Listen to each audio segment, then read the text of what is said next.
As we know, power is currently often concentrated in correlation with wealth. Power resting with those who are either wealthy or supported by those with wealth. Alaska is an example of that. The congressional delegation, the governor, are all wealthy or supported by wealthy family members or groupings of wealth. I know them all. I like them. They're good people. They're trying to do a good job. But that doesn't change the fact that they are politically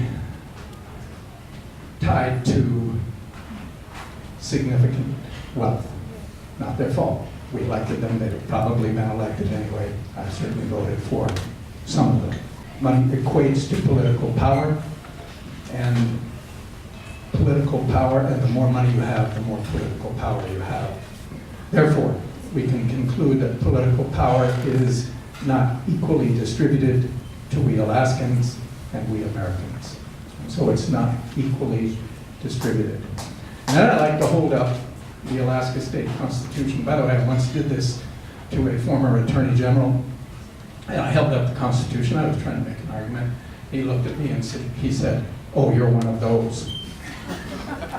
Well, hell, I'm one of those. I kind of think these words are important. They matter. So yes, I am one of those. So inherent rights, Article 1, Section 1, that all persons are equal and entitled to equal rights, opportunity, and protection under the law. So we're all equal, and yet we may not be equal given that money equates to political power. And then we look at Article 1, Section 2, and it says this, that the source of the government it's us. It originates with us. We are the power that underpins our government. We get to make decisions. And so we have that right. It says it right here, and I am one of those. And yes, power rests with the people. And so we move on. And to prove that point, that power rests with the people, we passed we the people passed an initiative that said, hey look, we're going to restrict how much can be spent. Well, that was overturned. That was overturned as a result of the Supreme Court decision that's been discussed here tonight. That said,